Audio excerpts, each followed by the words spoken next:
Shalom Bapak Ibu Saudara sekalian yang dikasihi Tuhan Yesus. Judul renungan pada hari ini adalah diberkati untuk menjadi berkat. Terambil dalam Kejadian 12 ayat yang ke-1 sampai yang kedua. Judul perikopnya adalah Abram dipanggil Allah. Berfirmanlah Tuhan kepada Abram, pergilah dari negerimu dan dari sanak saudaramu dan dari rumah bapamu ini ke negeri yang akan kutunjukkan kepadamu. Aku akan membuat engkau menjadi bangsa yang besar dan memberkati engkau serta membuat namamu masyhur dan engkau akan menjadi berkat. Amin.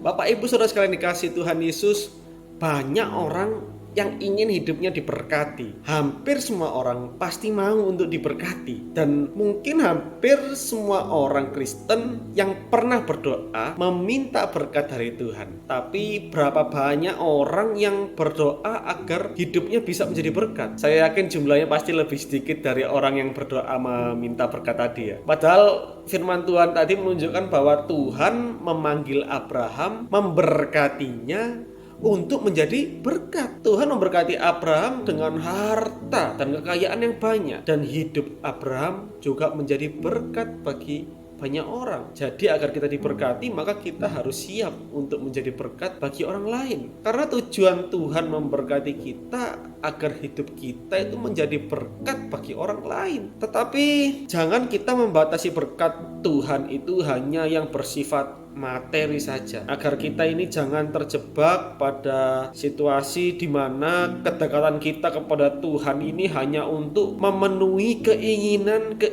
daging saja, dan juga sikap yang hanya tahu meminta berkat, namun tidak tahu mengucap syukur atas berkat yang telah diberikan Tuhan. Maka berkat Tuhan itu jangan dibatasi dalam hal materi saja, sebab banyak berkat-berkat Tuhan yang tidak dapat dipikirkan oleh manusia, seperti nafas kehidupan, kesehatan, dan lain sebagainya. Bapak Ibu Saudara sekalian dikasihi Tuhan, sudahkah kita menjadi berkat bagi orang lain? Sudahkah hidup kita menjadi berkat bagi orang lain? Atau justru menjadi kutuk dan kesusahan bagi orang lain? Jika kita sadar bahwa apa yang kita miliki adalah berasal dari Tuhan, maka kita juga tahu untuk menjadi berkat bagi orang lain. Sebab untuk itulah kita dipanggil. Jika kita sadar bahwa kita hidup hanya karena kasih setia Allah, maka kita juga tahu untuk menjadi berkat bagi orang lain. Sebab untuk itulah kita dipanggil. Kita pasti akan menyatakan kasih kita kepada orang lain. Mari lakukan banyak hal yang berguna bagi orang lain. Memberi nasihat, memberi bantuan dalam bentuk apapun bagi orang lain yang membutuhkan, dan kita lakukan itu semuanya